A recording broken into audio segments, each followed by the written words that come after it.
Ya, banyak sekali yang sering ketemu dengan Rasulullah. Di sini juga banyak yang sering ketemu Rasulullah. Di sini juga banyak yang sering ketemu Rasulullah. Di sini juga banyak yang sering ketemu Rasulullah. Pernah dipangku, pernah dipeluk Rasulullah, diajari oleh Rasulullah Sallallahu Alaihi Wasallam. Jadi Bapak Ibu sekalian, kita melakukan haul. Saya sangat sakit hati Bapak Ibu sekalian kalau ada yang mengorek-ngorek zuriatnya Rasulullah Sallallahu Alaihi Wasallam. Saya sangat sakit hati Bapak Ibu sekalian kalau ada yang mengorek-ngorek zuriatnya Rasulullah Sallallahu Alaihi Wasallam. Saya sangat sakit hati Bapak Ibu sekalian kalau ada yang mengorek-ngorek zuriatnya Rasulullah Sallallahu Alaihi Wasallam. Pasti neneknya tahu itu bukan sembarangan. Kalau Anda tidak mau menghormati zuriatnya, tutup mulutnya. Apa untungnya kita menjelek-jelekkan orang lain, apalagi zuriatnya Rasulullah? Nauzubillah min dzalik. Sepertinya kita tidak membutuhkan Rasulullah. Ya. Karena itu Bapak Ibu sekalian, mohon maaf ya, mohon maaf. Ya, bukan untuk memitoskan zuriatnya Rasulullah, tetapi saya yakin ya, anak saya misalnya kalau disakiti oleh orang lain pasti saya tersinggung. Cucu saya juga kalau disakiti orang lain, dizalimi, pasti saya tersinggung. Nabi Muhammad SAW itu juga adalah manusia biasa juga. Menteri Agama itu yang energik, ya, yang ahli agama, ahli sosiologi, filsafati, semua dikuasai, ya, bisa mendamaikan kerusuhan. Menteri Agama kan bukan Menteri Agama khusus Islam saja, semua agama kan ada perwakilan-perwakilan di bawah kementerian itu, kan ada dirjen-dirjen itu. Terjun langsung kerusuhan di Papua, Menteri Agama ikut terjun membina para pastor, ya, para dai mubalik di Papua sana. Ayo terjun bagaimana supaya damai.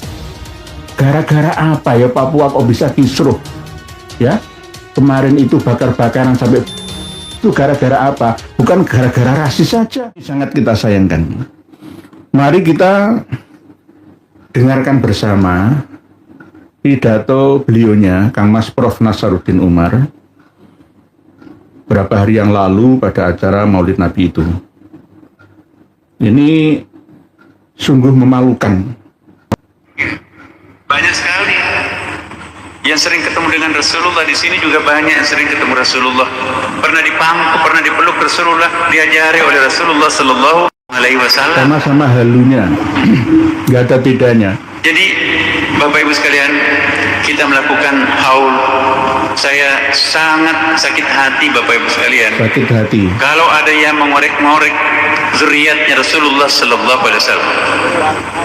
Pasti neneknya tahu. Nenek itu bukan sembarangan. Kalau Anda tidak mau menghormati zuriatnya, tutup mulutnya. Apa untungnya kita menjelek-jelekkan orang lain, apalagi zuriatnya Rasulullah? Nauzubillah min dzalik. Sepertinya kita tidak membutuhkan Rasulullah. Ya. Karena itu Bapak Ibu sekalian, mohon maaf ya, mohon maaf. Ya. Literasi dalam moderasi dan modernisasi beragama di Indonesia ini gagal. Gara-gara kemampuan analisa seorang yang katanya ilmuwan yang agamawan seperti ini masih rendah. Harusnya seorang menteri agama itu mampu membaca situasi dan kondisi suasana umat Islam Indonesia ini seperti apa. Belum lagi perpecahan, konflik di Papua, di Kalimantan, di mana-mana, banyak demo di mana-mana. Ini harusnya sebagai seorang menteri agama itu aktif basirohnya. Tidak hanya berwawasan berpandangan sempit seperti ini, apalagi menyampaikan ini di hadapan anggota Robitoh Alawiyah. Apa yang telah beliau katakan kepada orang-orang yang ngorek-orek ya nasab dzurriyyah Nabi kita. Itu mengarah kepada kita-kita semua. Ya panjenengan semua diantaranya. Lalu mengatakan bahwa neneknya, bukan kakek, akan marah karena anak cucunya di obrak-obrak kenyamanannya, diorek-orek nasabnya. Jika tidak mampu menghormati, lebih baik diam saja lah. Ini kan termasuk, ya menurut saya itu kebodohan yang nyata itu. Selama 4 tahun kita berbicara seakan-akan subukmun umyun baginya. Lahum qulubul la ya'qiluna biha walhum adhanul la yasma'una biha walahum ayunul la yubsiruna biha. Atau mungkin bisa seperti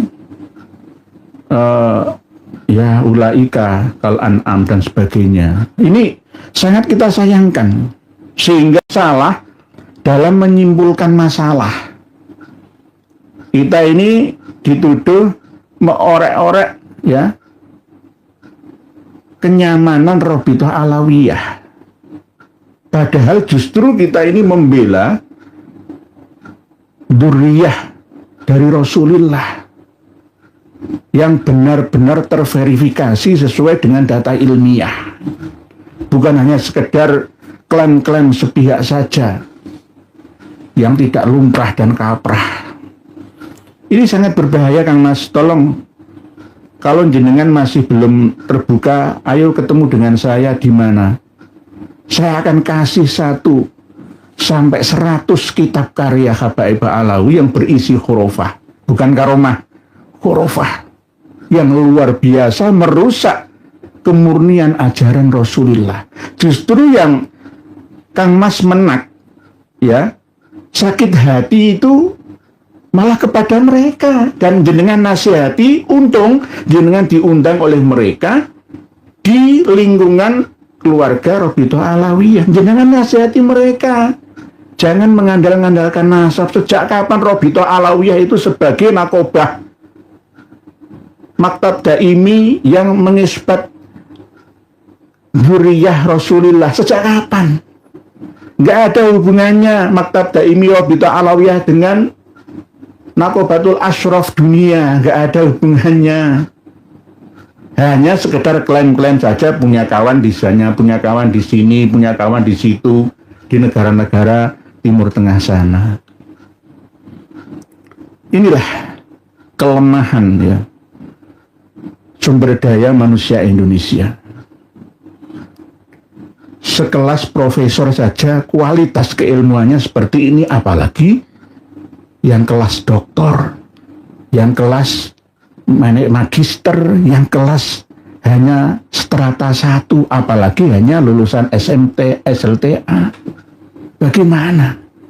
Bagaimana? Ini akibat dari malas menambah literasi, pemahaman, referensi kitab-kitab rujukan dan dokumentasi karya-karya ulama terkini yang telah menemukan karya-karya ulama terkono dahulu kala.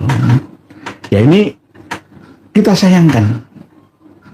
Tidak ada jaminan seorang profesor itu pasti mampu aktif basirohnya, cerdas, semua fan keilmuan, belum tentu. Profesor di bidang apa? Filsafatkah?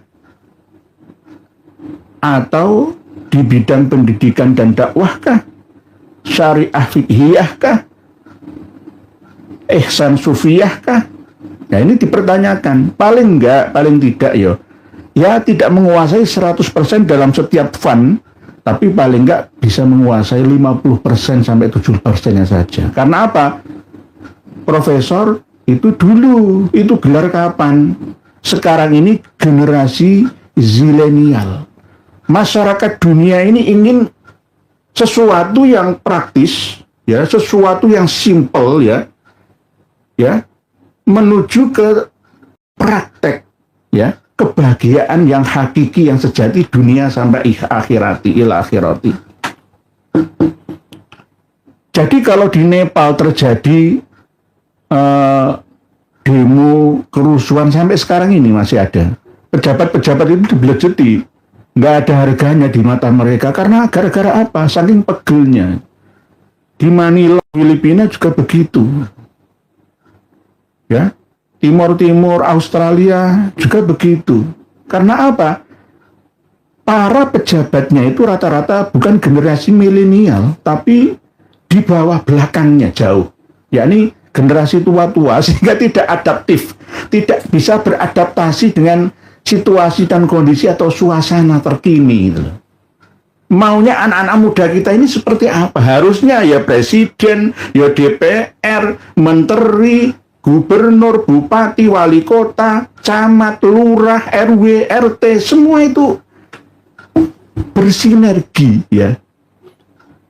Ayo membahagiakan, mensejahterakan rakyatnya, rakyat Indonesia semua, ya, yang berkecimpung dalam bidang apa, yaitu geluti, sempurnakan, ya, sukseskan tugasnya.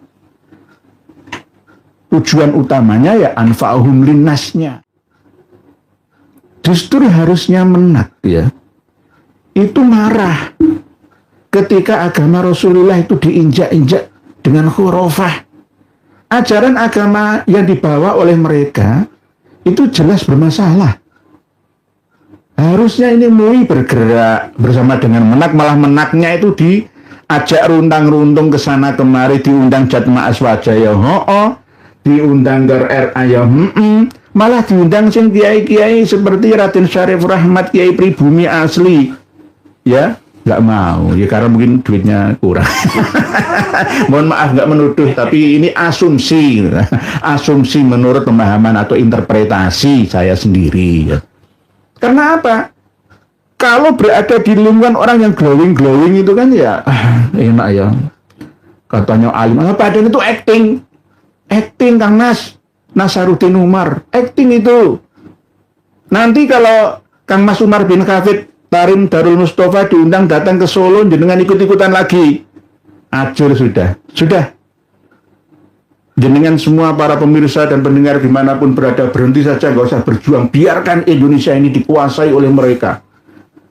Biarkan menteri agamanya saja kayak begini. Yang visioner itu loh Mas, visioner. Nggak usah membela kami.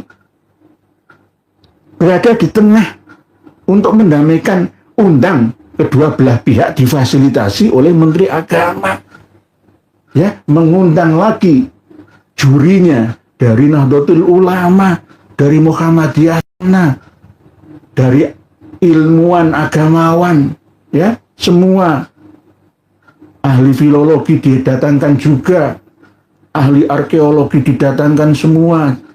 Ayolah, begituin visioner Menteri Agama Indonesia. Tuh, rasa maju Indonesia gara-gara ini loh. Generasi ini harus dirombak total. Ini gak akan bisa maju kalau begini terus. Mohon maaf, gak menakut-nakuti. Karena apa? Anak-anak muda sekarang itu pinter-pinter semua. Lebih pinter mereka daripada kita. Lah generasi-generasi yang tua ini gak tahu. Ya, mana yang namanya apa kilobyte itu, megabyte itu, gigabyte itu, terabyte itu apa itu nggak ngerti, gitu. Dulu masih ada Pak Susno 2G, itu namanya 2G, ya dulu masih 2G nggak apa-apa, 3G itu sudah berlaku. 1, 2, 3, 4G sekarang sudah mau digeser kok, sekarang sudah 5G, bahkan luar negeri itu 10G, Cina 6G, 7G, Indonesia masih Susno 2G. Tapi ya toki, kapan bisa maju iki?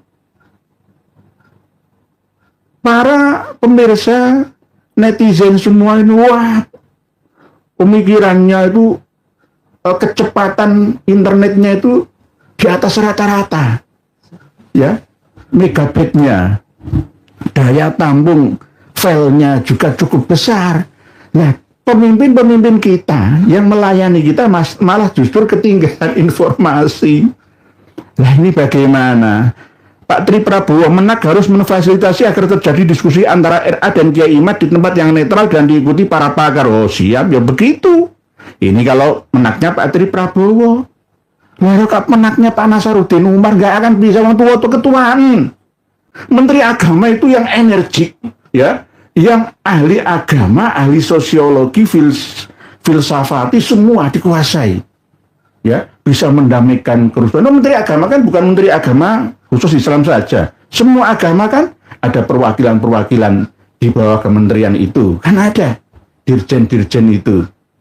Terjun langsung kerusuhan di Papua, Menteri Agama ikut terjun membina para pastor, ya, para dai mubalik di Papua sana. Ayo terjun bagaimana supaya damai. Gara-gara apa ya Papua kok bisa kisruh? Ya, kemarin itu bakar-bakaran sampai itu gara-gara apa? Bukan gara-gara rasis saja.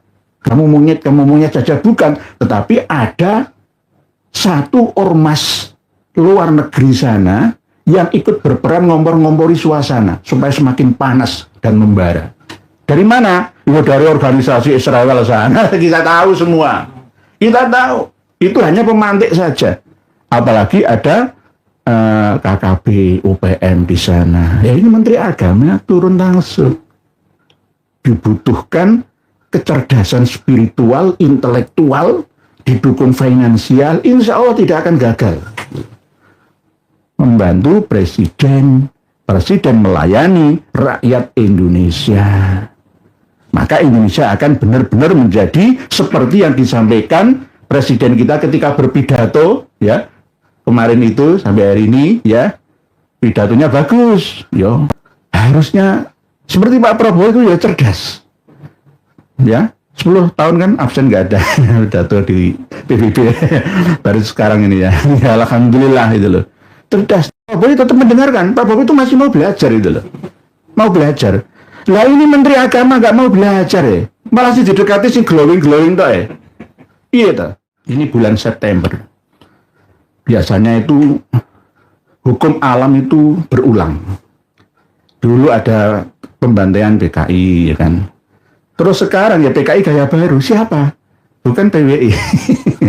Contohnya di Rida itu yang kemarin ya di Ciponda itu ya. Disekap di satu ruangan, sundui sama apa? Rokok. Ini dengan kelewang. Coba perilaku PKI persis dulu pada waktu jenderal-jenderal di Lubang Buaya itu. Ini agama loh. Harusnya Menteri Agama itu tahu. Wong berita sekarang 1 detik di dunia bagian Rusia kita ini bisa mendengar dan melihatnya kok. Kok bisa ketinggalan informasi? Ya setiap orang punya Gmail, punya akun YouTube otomatis. Ya, nggak usah akun-akun yang lain. Bahkan medsos harus menguasai.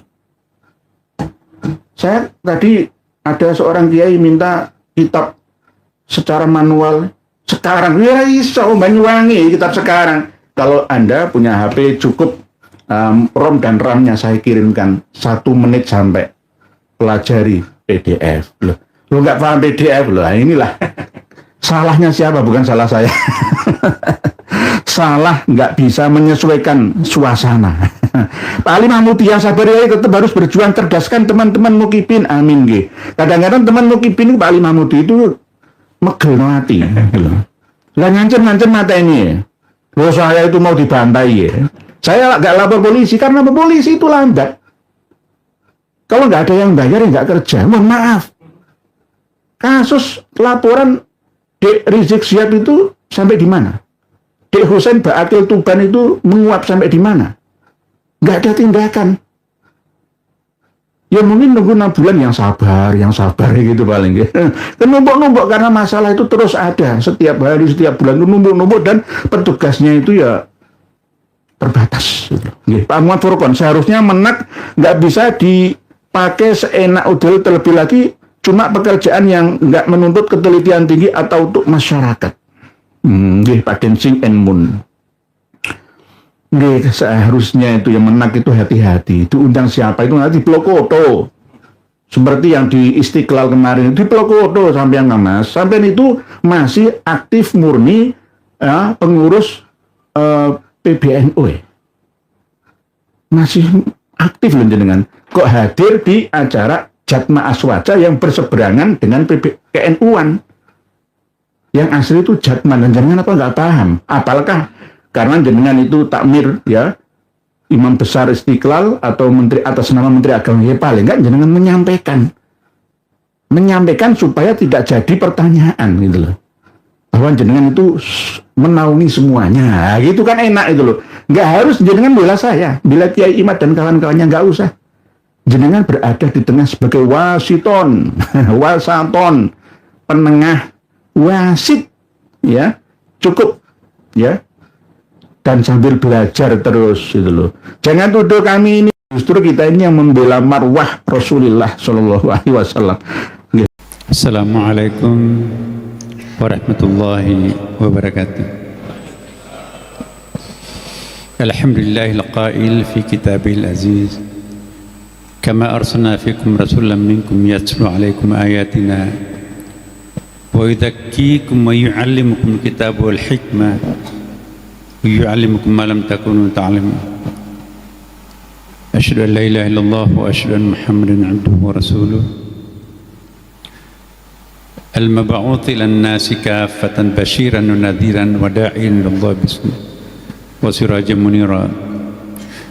Allahumma salli wa sallim ala sayyidina wa habibina wa syafi'ina wa maulana wa atba'ina wa qurrata a'yunina wa imamina Muhammadin sallallahu alaihi wasallam. Amma ba'd. Yang sama-sama kita muliakan, kita doakan semoga panjang umur, sehat walafiat, membimbing, membina kita semuanya. Al-Mukarram Ketua Umum Rabitah Alawiyah Yang Mulia Habib Taufik bin Abdul Qadir As-Segaf, yang kita muliakan, kita doakan panjang umur, sehat walafiat, Ketua Dewan Syura Habib Ismet bin Idrus Al-Hamid, Ketua Dewan Mustasyar Profesor Dr. Habib Anis bin Syekh Sahab Habib Hasan bin Abdul Qadir As-Segaf, dan juga Ketua Yayasan Jamatul Khair Dr. Habib Umar Al-Haddad, Ketua Yayasan Darul Aitam Habib Jamal As-Segaf, dan juga yang kita hormati Gubernur DKI Jakarta tahun 2017-2022, sahabat saya, adinda saya, Profesor Dr. Anies Rashid Baswedan, para habaib, para hadirin yang sama-sama dimuliakan, diberkahi dan dicintai Allah Subhanahu wa taala. Kita bersyukur karena dipertemukan pada malam yang penuh berkah, di tempat yang penuh berkah ini.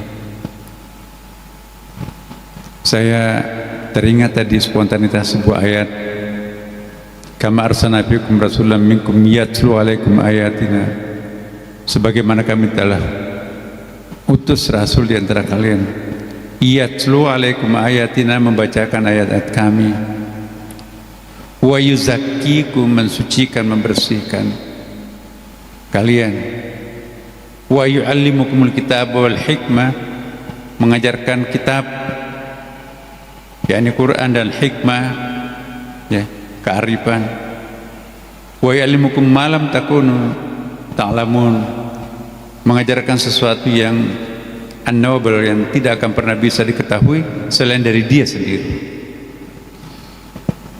Bapak Ibu sekalian, menarik untuk kita kaji.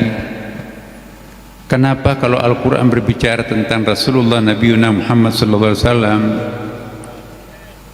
umumnya menggunakan fi'il mudhari? Kita semua tahu apa fungsi fi'il mudhari itu. Ya, kama arsalna fikum rasulan minkum yatlu alaikum ayatin, berarti dulu, sekarang, dan akan datang. Jadi tensisnya itu present perfect, ya kan? Seolah-olah sampai hari ini, detik ini, dan akan datang, karena fi'il mudhari, Nabi tetap akan menuntunkan, membacakan ayat. wa yuzakkikum. Ya, walaupun Rasulullah sudah wafat, tetapi masih menggunakan fi'il mudhari. Allah masih bisa memberikan pensucian, ya. Jadi saya sangat yakin, ini mudah-mudahan tidak salah penafsiran saya terhadap ayat ini, bahwa syafaatnya Rasulullah bukan hanya nanti pada mahsyar, tapi setiap hari kita bisa mendapatkan syafaat beliau. Ya, ada hadisnya kan, banyak hadis Bukhari Muslim. Ya, barang siapa yang menyebut nama aku, memanggil nama aku, berselawat kepada aku pasti tahu, dan aku akan memberikan syafaat nanti pada mahsyar, pada hari kiamat akan datang. Saya merinding kalau membaca hadis ini dan ayat ini, Bapak Ibu sekalian. Satu waktu, Bapak Ibu, waktu saya Khatib Am PBNU, Khatib Surya waktu itu, saya tanya, Pak Yai, kenapa kok kalau kita selawat badar kita berdiri? Ya. Saya waktu itu menjadi Khatib Amnya Kesahal Mahfud. Jawabannya lain. Masa kepala negara masuk dalam satu ruangan, hadirin dimohon berdiri, kepala negara memasuki ruangan. Ini Rasulullah datang, masa tidak memberikan penghormatan?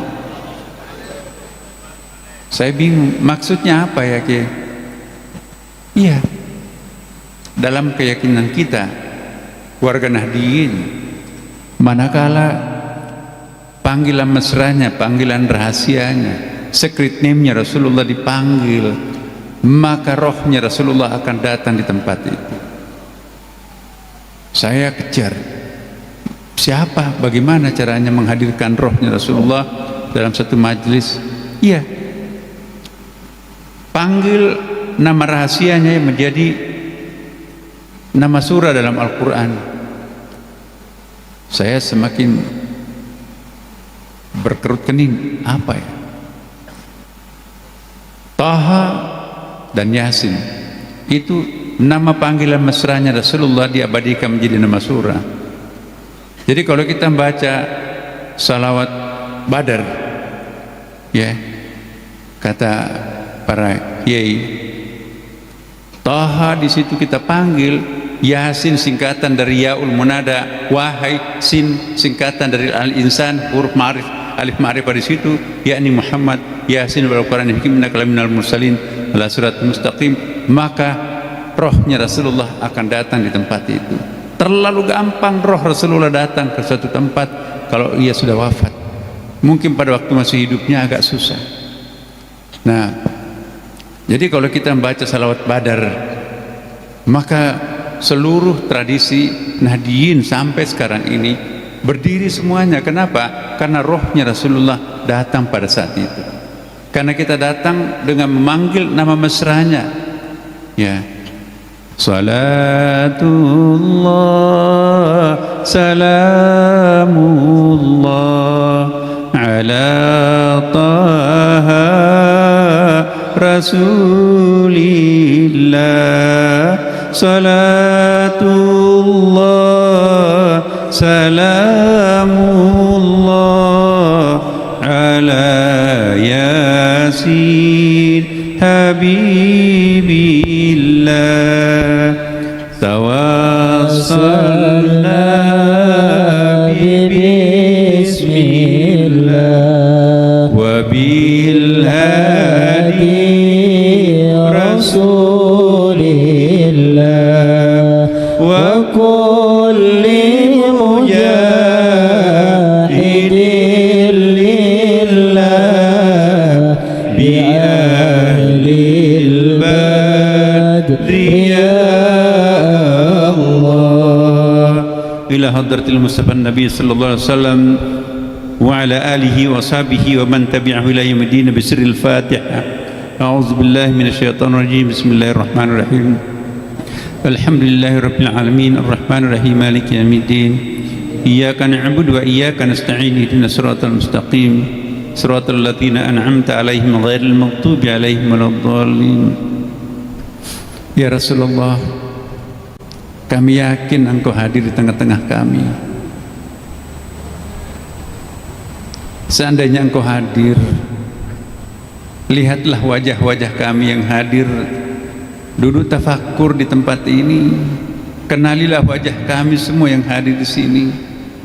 Berikanlah syafaat-Mu pada kami semuanya.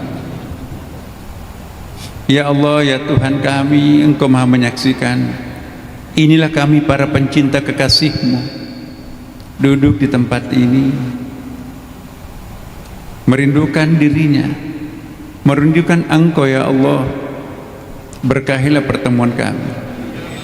Bapak Ibu sekalian, wa yuzakkikum, masih bisa membersihkan, artinya masih bisa memberikan pengampunan, bertawassul kita kepada Nabi Muhammad SAW. Ya, wa ma arsalna min rasulin illa liyutabitnillah walau annahum idzalamu anfusahum ja'uka fastaghfirullah wastaghfara lahum rasul lawajidullaha tawwabar rahim. Jadi di situ dalam ayat itu tidak disebutkan apakah datang pada waktu masih hidup atau menziarahi makamnya. Ya. Kita baca dalam Futuhatul Makkiyah jilid 1 bagian awal 10 halaman pertama itu. Ya. Jadi kalau kita menziarahi para aulia, para habibullah, kita bacakan surah Yasin seperti tadi kita baca surah Yasin, roh yang bersangkutan itu juga ikut baca Yasin dan mengaminkan doa yang kita panjatkan kepada Allah pada saat itu. Karena bagi kita kematian itu bukan akhir segala-galanya, hanya pindah terminal keempat. Jadi tidak pernah orang itu mati, Bapak Ibu sekalian. Even sampai kita di neraka pun juga, ya laitani kuntu turaba, ya Allah kembalikanlah aku sebagai tanah daripada di neraka seperti ini. No way, tidak mungkin. Sekali jadi manusia, manusia itu akan tetap manusia, tidak akan pernah berhenti jadi manusia. Jadi orang itu nggak pernah mati. Jadi Rasulullah sampai hari ini saya yakin betul dia masih tetap memperhatikan kita semuanya. Bahkan akhir ayat tadi, wa yu'allimukum ma lam takunu ta'lamun. Rasa bahasa Arab saya Bapak Ibu sekalian sederhana ini, ada perbedaan antara la dengan lam, ya kan? Dalam ilmu balaghah ya disebutkan ma la takunu ta'lamun itu tidak akan pernah Anda ketahui. Jadi Nabi masih bisa memberikan pengajaran lam takunu ta'lamun, tidak dikatakan ma la takunu ta'lamun. Kalau ma la takunu ta'lamun itu unknown. Tapi kalau lam takunu ta'lamun itu unknowable, tidak akan pernah bisa kita ketahui kecuali dia sendiri yang mengajarkan. Maka itu dalam tradisi ya spiritual, alangkah miskinnya seorang murid kalau gurunya hanya orang-orang hidup. Lihatlah Jami' Karamatul Auliya 2 jilid itu, Syekh Yusuf Nabhani. Lihatlah ensiklopedia para wali. Gurunya adalah mereka-mereka yang sudah wafat. Wali Songo banyak sekali cerita-cerita tentang ini. Kematian tidak boleh menjadi akhir berkomunikasi kita. Ya. Maka itu kita innallaha malaikatahu yusalluna fil mudhari' itu. Dulu, sekarang dan akan datang, Allah dan para malaikatnya selalu berselawat kepada Nabi. Kalau orang sudah wafat, sudah tamat riwayatnya, nggak ada lagi komunikasi apapun, kenapa Allah mengatakan ya sallu alaihi wasallimu tasliman, berselawatlah kepada Nabi Muhammad. Ya ayyuhalladzina amanu, wahai orang beriman. Kalau nggak beriman ya nggak usah diajak. Sallu fi'il amar di situ itu. Saya tertekun membaca ayat itu. Wa yu'allimukum ma lam takunu ta'lamun. Berarti Nabi masih bisa memberikan informasi baru. Lihat biografinya Imam Al-Ghazali, Bapak sekalian. Didatangi seorang muridnya, ya Syekh, kok ada hadis yang tidak saya temukan dalam kitab hadis tapi muncul dalam Ihya Ulumuddin. Ta'al ya walad, sini nak. Saya tidak pernah mengutip satu hadis pun di dalam Ihya tanpa saya konfirmasi dulu kepada Nabi. Ya Rasulullah, benar enggak engkau pernah mengucapkan hadis ini? Sebelum Nabi nganggu pertanda iya, saya tidak tulis dalam Ihya. Ihya ditulis di atas menara masjid Damaskus. Tuh. Ada 240 hadis di dalam Ihya, berarti 240 kali Al-Ghazali ketemu dengan Rasulullah dalam satu kitab di antara 13 kitabnya Imam Al-Ghazali kan. Berapa semester itu? 240 kali. Baru satu buku itu. Yang menarik lagi adalah Ibnu Arabi. Ada muridnya. Aneh buku ini, saya baca hari ini lain redaksinya, baca lagi redaksi yang sama, besok inspirasi baru yang muncul. Kata Ibnu Arabi, itu bukan buku saya nak, itu mimpi, bermimpi dikasih buku oleh Rasulullah, buku benaran. Khudh hadzal kitab Fususul Hikam. Ambil buku ini, judulnya adalah Fususul Hikam. Benar atau salah penulis biografi itu, saya kok merasa-rasa bahwa tidak mungkin banyak buku-buku yang menceritakan pengalaman komunikasi antara orang hidup dan sudah wafat. Yang menceritakan ini bukan orang sembarangan, bukan pembohong, adalah ulama besar. Imam Syafi'i, ya, banyak sekali yang sering ketemu dengan Rasulullah. Di sini juga banyak yang sering ketemu Rasulullah, pernah dipangku, pernah dipeluk Rasulullah, diajari oleh Rasulullah Sallallahu Alaihi Wasallam. Jadi Bapak Ibu sekalian, kita melakukan haul. Saya sangat sakit hati Bapak Ibu sekalian kalau ada yang mengorek-ngorek zuriatnya Rasulullah Sallallahu Alaihi Wasallam. Pasti neneknya tahu itu bukan sembarangan. Kalau Anda tidak mau menghormati zuriatnya, tutup mulutnya. Apa untungnya kita menjelek-jelekkan orang lain, apalagi zuriatnya Rasulullah? Nauzubillah min dzalik. Sepertinya kita tidak membutuhkan Rasulullah. Ya. Karena itu Bapak Ibu sekalian, mohon maaf ya, mohon maaf. Ya, bukan untuk memitoskan zuriatnya Rasulullah. Tetapi saya yakin ya, anak saya misalnya kalau disakiti oleh orang lain pasti saya tersinggung. Cucu saya juga kalau disakiti orang lain, dizalimi, pasti saya tersinggung. Nabi Muhammad SAW itu juga adalah manusia biasa juga. Iya, maka itu Bapak Ibu sekalian, haul ini sangat penting Bapak Ibu sekalian. Orang yang malas menghadiri haul, dia juga nanti akan merasakan ya penyesalan. Apa yang kita tanam itu yang kita akan panen. Kalau kita tidak pernah mendoakan orang mati, pastikan nanti kalau mati tidak akan ada yang mendoakan. Siapa yang rajin mendoakan orang matinya akan rajin juga didoakan nanti kalau wafat oleh orang hidupnya. Nah, inilah Bapak Ibu sekalian tanda apresiasi kami kepada para habaib yang hadir pada malam ini maupun yang melalui Zoom atau melalui kapanpun, insya Allah. Jadi Habib Alwi bin Tahir Al-Haddad dan juga Habib Ali bin Jafar As-Sagaf yang kita peringati, insya Allah doa kita akan bertajassud. Lihat dalam kitab-kitab kuning ada kitabut tajassudil amal, babut tajassudil amal, bab penjelmaan doanya orang hidup kepada orang mati. Itu menjelma menjadi parcel, menjelma menjadi apa itu, hidangan. Wala tasabanna alladzina qutilu fi sabilillah amwatan bal ahya inda rabbihim yurzaqun. Jadi orang mati pun membutuhkan rezeki. Rezekinya orang mati antara lain doanya orang hidup itu. Mari kita jangan membiarkan orang tua kita itu kelaparan di sana, kehausan di sana. Sedikit artinya buat kita, besar artinya buat almarhum di sana. Demikian Bapak Ibu sekalian, semoga Allah memberkati kita semuanya. Wallahu muwaffiq ila aqwamit thariq. Wassalamualaikum warahmatullahi wabarakatuh.